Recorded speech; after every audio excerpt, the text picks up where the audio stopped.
ಎಲ್ಲರೂ ನಮಸ್ಕಾರ. ನೀವು ನೋಡ್ತೀರಾ ರಾಕಾಟೆಕ್ ಯೂಟ್ಯೂಬ್ ಚಾನಲ್. ನಾನು ನಮ್ಮ ನೆಕ್ಸ್ಟ್ ಇವತ್ತಿನ ನೋಡಿದಲ್ಲಿ ಅದ್ರ ಬಗ್ಗೆ ತಿಳಿಸ್ಕೊಡ್ತೀನಿ. ಅಂದರೆ ನಿಮ್ಮೊಂದು ಇನ್ಸ್ಟಾಗ್ರಾಮ್ ಪ್ರೊಫೈಲ್ನಲ್ಲಿ ಮ್ಯೂಸಿಕನ್ನು ಹೇಗೆ ಆ್ಯಡ್ ಮಾಡೋದು ಅಂತ ತಿಳಿಸ್ಕೊಡ್ತಿದ್ದೀನಿ. ವಿಡಿಯೋನ ಸ್ಕಿಪ್ ಮಾಡೋದೇ ಕೊನೆ ತನಕ ನೋಡಿ. ನೀವೇನಾದರೂ ಫಸ್ಟ್ ಟೈಮ್ ಒಂದು ಯೂಟ್ಯೂಬ್ ಚಾನಲ್ ನೋಡ್ತೀರ ಅಂದರೆ ಈಗಲೇ ಸಬ್ಸ್ಕ್ರೈಬ್ ಮಾಡ್ಕೊಳ್ಳಿ. ನೀವು ಆಲ್ ನೋಟಿಫಿಕೇಷನ್ ಮೇಲೆ ಕ್ಲಿಕ್ ಮಾಡ್ಕೊಳ್ಳಿ. ನೀವು ಹೀಗೆ ಮಾಡಿದ್ರಿಂದ ನಾನು ಹಾಕೋ ಎಲ್ಲ ವಿಡಿಯೋ ನಿಮಗೆ ಮೊದಲು ಬಂದು ತಲುಪುತ್ತೆ ಅಂತ ಹೇಳ್ಬೋದು. ಬನ್ನಿ ಇವತ್ತಿನ ವಿಡಿಯೋ ಸ್ಟಾರ್ಟ್ ಮಾಡೋಣ. ಮೊದಲಿಗೆ ನನ್ನೊಂದು ಇನ್ಸ್ಟಾಗ್ರಾಮ್ ಪೇಜ್ನ ಲಿಂಕನ್ನು ವಿಡಿಯೋದ ಡಿಸ್ಕ್ರಿಪ್ಷನ್ದಲ್ಲಿ ಕೊಟ್ಟಿರ್ತೀನಿ. ನೀವು ಬೇಕಾದರೆ ಹೋಗ್ಬಿಟ್ಟು ಫಾಲೋ ಕೂಡ ಮಾಡ್ಬೋದು. ಅದ್ರ ಜೊತೆಗೆ ನನ್ನೊಂದು ಟೆಲಿಗ್ರಾಮ್ ಚಾನಲ್ ಲಿಂಕನ್ನು ಕೂಡ ವಿಡಿಯೋದ ಡಿಸ್ಕ್ರಿಪ್ಷನ್ದಲ್ಲಿ ಕೊಟ್ಟಿರ್ತೀನಿ. ನೀವು ಬೇಕಾದರೆ ಹೋಗ್ಬಿಟ್ಟು ಜಾಯ್ನ್ ಕೂಡ ಆಗ್ಬೋದು. ಈಗ ಬನ್ನಿ ಇವತ್ತಿನ ವಿಡಿಯೋ ಸ್ಟಾರ್ಟ್ ಮಾಡೋಣ. ನೀವು ಮೊದಲದಾಗಿ ನಿಮ್ಮೊಂದು ಇನ್ಸ್ಟಾಗ್ರಾಮ್ ಅಪ್ಲಿಕೇಶನ್ ನೀವು ಪ್ಲೇಸ್ಟೋರ್ಗೆ ಹೋಗ್ಬಿಟ್ಟು ಅಪ್ಡೇಟ್ ಮಾಡ್ಕೊಳ್ಳಿ. ನೀವು ಅಪ್ಡೇಟ್ ಮಾಡಿದ ನಂತರ ನೀವು ಓಪನ್ ಮೇಲೆ ಕ್ಲಿಕ್ ಮಾಡ್ಕೊಳ್ಳಿ. ನಂತರ ನೀವು ನಿಮ್ಮೊಂದು ಪ್ರೊಫೈಲ್ ಮೇಲೆ ಕ್ಲಿಕ್ ಮಾಡ್ಕೊಳ್ಳಿ. ನಂತರ ನಿಮಗೆ ಈ ರೀತಿ ₹10 ಓಪನ್ ಆಗುತ್ತೆ ಅಂತ ಹೇಳ್ಬೋದು.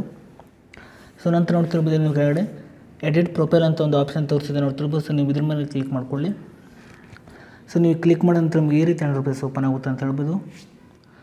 ನಂತರ ನೋಡ್ತಿರ್ಬೋದು ನೀವು ಕೆಳಗಡೆ ಇಲ್ಲಿ ನೋಡ್ತಿರ್ಬೋದು ಇಲ್ಲಿ ಕೆಳಗಡೆ ಮ್ಯೂಸಿಕ್ ಅಂತ ಒಂದು ಆಪ್ಷನ್ ತೋರಿಸಿದೆ ನೋಡ್ತಿರ್ಬೋದು. ನೀವು ಇದ್ರ ಮೇಲೆ ಕ್ಲಿಕ್ ಮಾಡ್ಕೊಳ್ಳಿ. ನೀವು ಕ್ಲಿಕ್ ಮಾಡಿದ ನಂತರ ನಿಮಗೆ ಈ ರೀತಿ ₹10 ಓಪನ್ ಆಗುತ್ತೆ ಅಂತ ಹೇಳ್ಬೋದು. ನಂತರ ನೋಡ್ತಿರ್ಬೋದು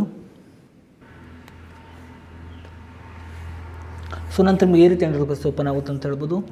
ಇಲ್ಲಿ ನೋಡ್ತಿರ್ಬೋದು ಫಾರ್ ಯು ಅಂತ ಒಂದು ಆಪ್ಷನ್ ತೋರಿಸಿದೆ. ಅದೇ ರೀತಿ ಈ ಕಡೆ ನೋಡ್ತಿರ್ಬೋದು ಬ್ರೌಸ್ ಅಂತ ಆಪ್ಷನ್ ತೋರಿಸಿದೆ. ಇಲ್ಲಿ ನೀವೇನು ಬಿಡಬೇಕಂತ ನೋಡ್ತಿರ್ಬೋದು ಈ ಕಡೆ ಇಲ್ಲಿ ನಿಮಗೆ ಬೇಕಾದ ಮ್ಯೂಸಿಕನ್ನು ಕೂಡ ಇಲ್ಲಿ ನೀವು ಸರ್ಚ್ ಕೂಡ ಮಾಡ್ಬೋದು ಅಂತ ಹೇಳ್ಬೋದು. ನೋಡ್ತಿರ್ಬೋದು ಇಲ್ಲಿ ನಿಮಗೆ ಬೇಕಾದ ಮ್ಯೂಸಿಕನ್ನು ಕೂಡ ನೀವು ಆ್ಯಡ್ ಕೂಡ ಮಾಡ್ಬೋದು ಅಂತ ಹೇಳ್ಬೋದು. ನಾನು ಈ ಒಂದು ಮ್ಯೂಸಿಕನ್ನು ಆ್ಯಡ್ ಮಾಡ್ತಿದ್ದೀನಿ.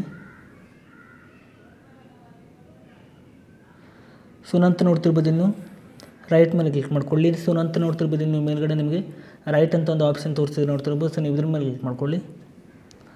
ನೋಡ್ತಿರ್ಬೋದು ಮ್ಯೂಸಿಕ್ ಆ್ಯಡ್ ಆಗಿದೆ ಅಂತ ಹೇಳ್ಬೋದು.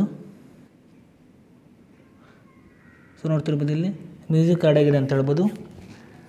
ಈ ಒಂದು ಮ್ಯೂಸಿಕನ್ನು ಹೇಗೆ ರಿಮೂವ್ ಮಾಡೋದಂತ ನಾನು ತಿಳಿಸ್ಕೊಡ್ತಿದ್ದೀನಿ. ನೀವು ಕೆಳಗಡೆ ನೋಡ್ತಿರ್ಬೋದು ಎಡಿಟ್ ಪ್ರೊಫೈಲ್ ಮೇಲೆ ಮತ್ತೆ ಕ್ಲಿಕ್ ಮಾಡ್ಕೊಳ್ಳಿ. ನಂತರ ನೀವು ಮತ್ತೆ ಮ್ಯೂಸಿಕ್ ಮೇಲೆ ಕ್ಲಿಕ್ ಮಾಡ್ಕೊಳ್ಳಿ. ನಂತರ ನೋಡ್ತಿರ್ಬೋದು ನಿಮಗೆ ಈ ಕಡೆ ರಿಮೂವ್ ಅಂತ ಒಂದು ಆಪ್ಷನ್ ತೋರಿಸಿದ್ರೆ ನೋಡ್ತಿರ್ಬೋದು. ನೀವು ಇದ್ರ ಮೇಲೆ ಕ್ಲಿಕ್ ಮಾಡ್ಕೊಳ್ಳಿ. ನಂತರ ನೋಡ್ತಿರ್ಬೋದು ಮೇಲ್ಗಡೆ ನಿಮಗೆ ರೈಟ್ ಆಪ್ಷನ್ ಕಾಣಿಸ್ತಿದೆ ನೋಡ್ತಿರ್ಬೋದು. ನೀವು ಈಗ ಇದ್ರ ಮೇಲೆ ಕ್ಲಿಕ್ ಮಾಡ್ಕೊಳ್ಳಿ. ನೋಡ್ತಿರ್ಬೋದು ಮ್ಯೂಸಿಕ್ ರಿಮೂವ್ ಆಗಿದೆ ಅಂತ ಹೇಳ್ಬೋದು. ನೀವು ಹೀಗೆ ಮಾಡಿಬಿಟ್ಟು ನಿಮ್ಮೊಂದು ಇನ್ಸ್ಟಾಗ್ರಾಮ್ ಪ್ರೊಫೈಲ್ನಲ್ಲಿ ನೀವು ಮ್ಯೂಸಿಕನ್ನು ಆ್ಯಡ್ ಮಾಡ್ಬೋದು ಅಂತ ಹೇಳ್ಬೋದು. ನನ್ನೊಂದು ಇನ್ಸ್ಟಾಗ್ರಾಮ್ ಪೇಜ್ನ ಲಿಂಕನ್ನು ವಿಡಿಯೋದ ಡಿಸ್ಕ್ರಿಪ್ಷನ್ದಲ್ಲಿ ಕೊಟ್ಟಿರ್ತೀನಿ. ನೀವು ಬೇಕಾದ್ರೆ ಹೋಗ್ಬಿಟ್ಟು ಫಾಲೋ ಕೂಡ ಮಾಡ್ಬೋದು. ಇಷ್ಟು ಇವತ್ತಿನ ವಿಡಿಯೋ ಸ್ವಲ್ಪನಾದರೂ ಇಷ್ಟ ಆಗಿದ್ರೆ ಪ್ರಿಯಾಗಿ ಸಬ್ಸ್ಕ್ರೈಬ್ ಮಾಡ್ಕೊಳ್ಳೋಕೆ ಲೈಕ್ ಮಾಡಿ. ಮತ್ತೆ ಮುಂದೆ ಸಿಗೋಣ. ಜೈ ಹಿಂದ್, ವಂದೇ ಮಾತರಂ.